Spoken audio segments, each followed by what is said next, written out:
THE, Tourism, Hospitality, and Event Podcast. This is brought to you by the Tourism and Hospitality Management Seniors at Temple University in Philadelphia, Pennsylvania. This podcast is student-driven. On this podcast, students apply the knowledge and experience that they've acquired from their time at the School of Sport, Tourism, and Hospitality Management to address present-day issues that have a significant impact within the industry. On this episode, I'm Miriam Eliskandarani, joined by my co-hosts Angela Sylvester, Morgan McGuire, Manuela Sobral, Tyler Petrella, and Nadia Lasco. On this episode of the THE, we present your Fine Dining Post-COVID-19 Event Edition.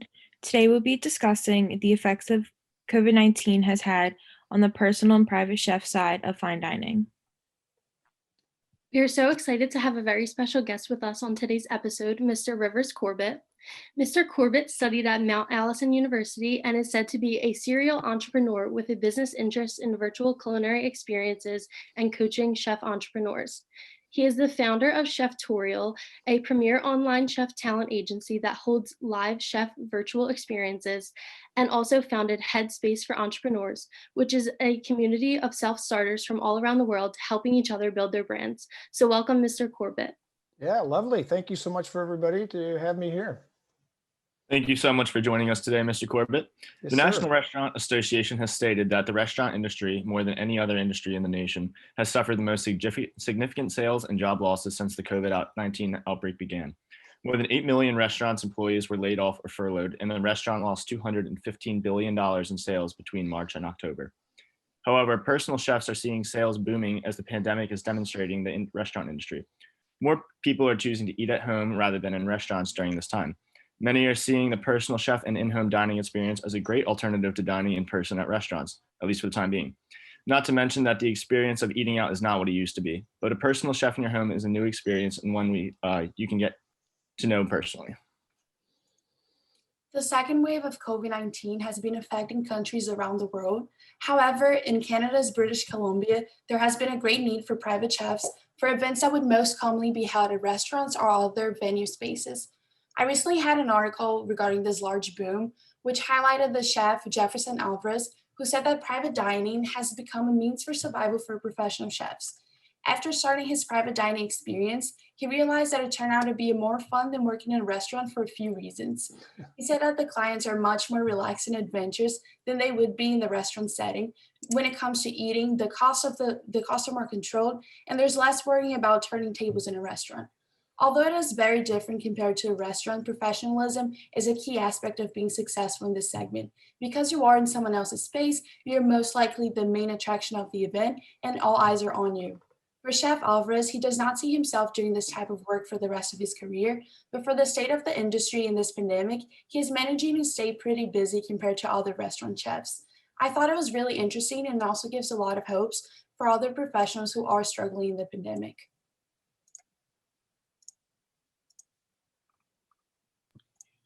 As we move into the end of the year, corporate holiday parties will look a lot different than what we were used to. Many of them will be going virtual with gift exchanges, cooking classes, and wine tastings through the web. Dallas-based Appreciate Social is a company that offers a meeting platform that's similar to Zoom. And this year, they're giving away 100 subscriptions to virtual holiday parties, which will include unlimited sessions for 3 months, music customization, holiday backgrounds, themes, and icebreakers. Some companies are choosing to show their appreciation for their staff through luxury gifts instead of a party this year, as well as more experience-driven gifts such as virtual cooking classes and wine tastings. What's a unique component being offered in virtual events that Cheftorial has that are similar to what's being offered by Appreciate Social? You're asking me that question, right? Good stuff. Yeah, so Cheftorial was really born off of the situation around COVID. Our business, we've been in the chef talent industry for over 20 plus years, primarily working in Eastern Canada and providing chefs for the elements that you folks have just talked about to our customers, who are primarily businesses. Come COVID, all of that was gone, all of it.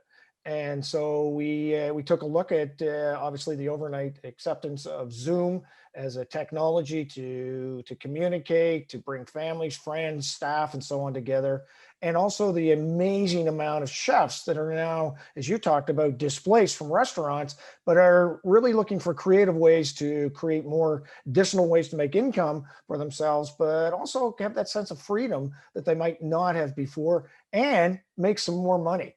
So when it comes to the type of events that are happening, what we're discovering with Cheftorial is that it really is these organizations, corporations that are looking for means and ways to bring staff together for team building exercises. We have a great program called the Icebox Cheftorial, where we say, okay, well, what's in your fridge? Let's make something with what's in your fridge and have a little competition centered around it. We also do fundraisers. Organizations are looking for means and ways to use us as the food and beverage experience as it relates to a online fundraising event. Because you have to remember that when you go to a typical event, whether it's a graduation, a wedding, or any type of fundraising event in general, food is a key element of the delivery of that. We have just figured out how to bring the food and beverage experience to play, because with events in tourism and all the things, hospitality that you're working in, it's, yes, there's a lot of things in the head that you need to look after, but ultimately it's the customer's heart that you're trying to grab also along that journey. And so our culinary experiences are all about satisfying that need in the journey that these events are on. Thank you for that response. Mm-hmm. When we were looking at things more locally for us, specifically in the Philadelphia area, over the course of the pandemic, we've seen many events being shut down, a lot of them indefinitely, and a lot of them modified to fit current needs of the community, just like you spoke about. An example of a local event that didn't happen this year due to COVID-19 was the Audi Festival Food Festival. It was held online, but it was also said not to be the same experience at all. Before the pandemic, the festival was able to offer a high-end experience that brought elite cooking and art together to create an unforgettable experience. Entertainment, food, and beverage came together in a very special way. And this year, when it was modified to be held online, they did adapt, but many companies were upset at their inability to deliver the same level of luxury. Fine dining events remain relatively the same for personal chefs at this time. We did a few quick searches, and the average cost of a personal chef that we found in the area was about $50-$65 a person. And there's additional costs, obviously, with alcoholic beverages and things like that. But a unique thing we came across of is people who are accustomed to fine dining and are now indulging in the personal chef industry are referred to as recession proof in this time. So my question to you is, do you believe that having a private chef in your home right now is as safe as people believe it is? Or do you think it's a bit of a false sense of security for people that are missing fine dining right now and missing that intimate dining experience? Yeah, so thank you for that, Miriam. I'm going to answer the question in a few ways. The first one is that, to have people complain about the experience not being the same with what they're used to, I think is a little unfair. This is a new world. This is a new dynamic, and it's just like you moving. So if you were going to move from New York to San Francisco, the experience is going to be a little wacky for you the first year out. So you have to allow for that uniqueness to play out and to people to learn from it and to bring that experiential piece to play. So of course it's not going to be the same. It's not the same environment. So on that part, what happens is typically those event organizers get frustrated and they say, well, I don't want to do it. And so rather than keep on trying to evolve it, which is where I think if things are going to be, I think the hybrid world is going to be huge. People give up and they wait for people to go back to normal. And that's not going to happen for a long time. The other part you talked about, the personal chef in their home, it really comes down to ultimately your comfort level with regards to how you're going to do it. Same question would be, even if COVID didn't exist, how comfortable would you be to having a personal chef come in your home and to do an event in itself? Here's what I know. Here's what I can tell you is that there's a great appetite, no pun intended, for people to learn more about cooking in their homes because they're not able to go to restaurants. They're not able to experience food festivals.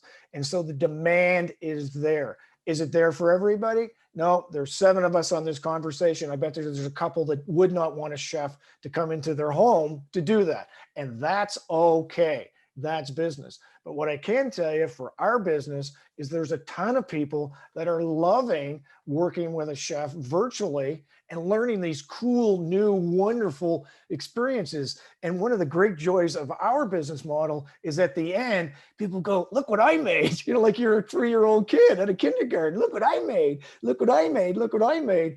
And that, that shows that there's people out there that are embracing this new model. And the people that don't want to play in the game, we call them couch cooks. They turn off their screen and they watch. They grab a glass of wine. It's like watching a cooking show.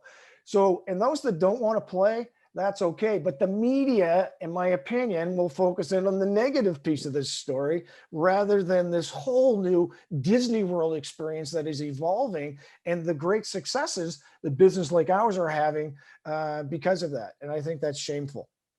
Yeah, I So do that, think that that's a really interesting point, that the people who are adapting with these event producers to do things online and create a new kind of like luxury experience rather than yeah. thinking that personal chef coming into their home might be much different than just going out to eat Yeah, I afterwards. mean, think about it for a second. Think about if you could have, I don't know if you know the chef Jamie Oliver, for example. So imagine if Jamie Oliver was going to come into your Zoom kitchen, you'd show up. You think that'd be pretty cool because it's Jamie Oliver. So just think about it. It's a wonderful chef experience to go through, and I love that people are embracing it, and those that aren't, that's okay too. But don't ruin it for people that are loving the experience because there's lots of them out there that are loving this new. And the other thing is I just came off. I was saying to you with another university. I was talking to their class just before I came out of this one. They were talking with students from 13 countries around the world. So now we can bring this experience to anybody in the world and not have to pay the huge cost that we typically would have for events. So that's got to be great. Tony Robbins, the great motivational guy, the guru of gurus, he just did an event with 10,000 people on it, which 10,000 people would never go to one of his events in Florida. Wouldn't have happened. So he's now able to bring that to play. So I think it's a huge, wonderful opportunity for the culinary world to embrace that. And those that don't, no worries. Just don't ruin it for those that are trying to bring this element to play. Thank you. Yeah, I really like how you said the whole new world aspect of everything. We're definitely seeing a lot of that in all of our classes right now, because especially in the School of Sport, Tourism, and Hospitality Management, we are looking at the hospitality industry, but now that it's changing so much, we really have to be adapting to that. Yes. So for talking about our school, the most specific class that pertains to our topic of fine dining post-COVID is our food and beverage management course. And that after reading the course description, you see that it's really only taught from a commercial managerial perspective, which pretty much provides a little bit of a disadvantage to all of the students because they don't get to see it from an event or a private dining circumstances. So since the food and beverage plays such an important role in the hospitality industry, the addition of more food and beverage courses would allow SHM students to be further set apart from graduates after graduation, especially in the food service area. Yes. So like adding a course maybe called event food and beverage classifications, where students would learn the ideal food and beverage plans for events at different scales, seeing the personal dining, the events, virtual, even like all of those different holiday parties and everything. So that would really benefit furthering like the food service experience for students. So would you say that there's anything that you wish that you would have learned in your undergraduate program at Mount Allison University that would have helped you grow as a professional and build your business? Or is that really things that you learn once you get into the field? and out of the Oh, classroom. Mount Allison's the best university in the entire planet. They teach me. It's a beautiful little campus. Anyway, so it's a great question, and here's what I can tell you. With the exception of your great professor, Ira, as I go through this, I think what universities need to embrace more is real world experience teaching. And so you go back to the conversation, the question about, is there anything I wish my university had have done more, is, yeah, from a business perspective, they taught me how to be an employee. They never gave me skills to be a entrepreneur. And an entrepreneur is a totally different lane, but still has business associated with it. And it just includes so many different elements. So I love your question because you're bringing in other elements of the food world that does exist, but you're limiting yourself if you're not exposing the students to those opportunities. And, you know, you talk about the virtual world, one of the Achilles heel that we face, and it doesn't matter to me what chef you're dealing with or what organization you're dealing with, is the distribution of the food to the person who's ultimately going to do the class or going to experience the supper club. Supper clubs are one element that we're going to be getting into also. And yeah, people can go to the grocery store and buy the products. People can buy a HelloFresh meal kit and do it. But when you're really trying to bring that culinary experience to play, people are expecting an experience. And there's those that enjoy going to the grocery store. I'm going to go buy my ingredients. I'm going to go down this row, and this row. But there's a lot of them like us who, you know, I'm saying all of this, I'm going to say me, I'm a little lazy. I don't want to go do that. I want the experience to come to me. So how can I build a distribution network that says, okay, here's the recipe we're going to build tonight. This organization is going to box it up because it's customized to that particular event and going to deliver to the household. If that problem can be solved, then that's a huge opportunity for any type of food purveyor, as you say. So if you can work in knowledge in that part, in addition to commercial, in addition to restaurants, et cetera, I think there's real value in that. But so anyway, that's the answer to the question from my perspective. So it's funny you talked about people not going to the grocery store because they're lazy. I have not gone to a grocery store since the beginning of the pandemic just because like I actually like have a fear of like touching That's the things. other Like part. Yep. I've been utilizing Instacart, not so much like HelloFresh. Right. But speaking of like coronavirus and all that, it seems as though regulations and restrictions are changing daily in compliance with the CDC and the different levels of government. However, throughout the last 9 months, it has been pretty clear that events have been quite obsolete. Most recently in Philadelphia, there has been a ban on all indoor gatherings and events that involve people from more than one household in public and private event spaces. So my question is, how have you been trying to adapt with these new and ever-changing mandates? Are there specific policies that you have implemented to ensure safety of you and your clients? Yeah, it's a wonderful question. And see, the beautiful thing about virtual is that the government hasn't figured out how to quite monitor that one yet, how to look after that virtual world, and particularly as it relates to people's houses. So part of our model is that nobody's in each other's house. So there's not a worry. I mean, you go to our website, it says no mask required as part of our model. And that's because you're safe. You're good. You're in your own home with the people that you know and you love and you trust, and so that's pretty well how we've been able to handle those policies. And remember, we're not making the food for them; they're making the food. So we have to understand that where they're getting their food from, the grocery stores, or did you say Instacart? Is that the organization? Instacart, yeah. Yeah, Instacart. They've already covered off all these policies and so on. So I don't have to worry about that. That's their worry. What I have to worry about is that I've got the proper chefs in place. They've got the right credentials. They've got the right background, that they're not telling somebody to mix this with this and the person ends up having some sort of a allergic reaction because of it. So that's the only issue that I have to cover off, is the qualifications of the instructors, the chefs, are up to par.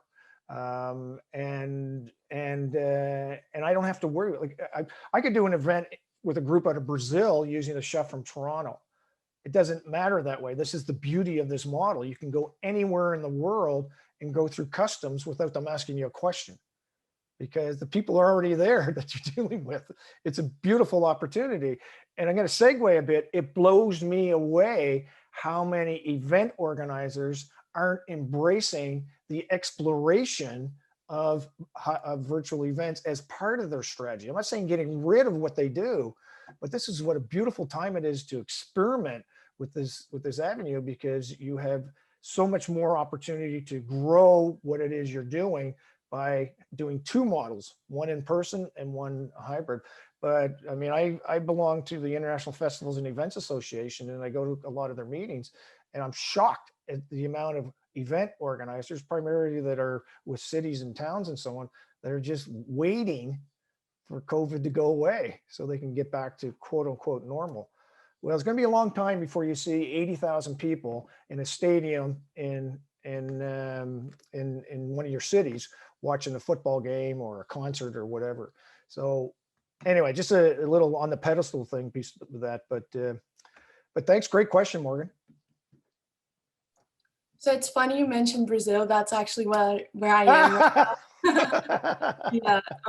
So I truly think it's like a business model that can work like worldwide and be implemented anywhere. And it's so fun how you can see just borders like not being a limit anymore. And as you mentioned, like chefs from across the world can still teach a class for people in another country. And that's just the beauty of the virtual world. I would also thank you so much for taking the time out of your busy schedule to come discuss with us what COVID-19 has done to the fine dining in the event sector of hospitality. And we truly appreciate the insight and knowledge you have given us and our listeners today. And I wish you the best as you continue to navigate the hospitality industry in these challenging times. You all keep being rock stars. I'm honored to be here, and reach out if I can help in the other way going forward. Thank you for joining us for this edition of the THE podcast, brought to you by the Tourism and Hospitality Management Seniors at Temple University in Philadelphia, Pennsylvania.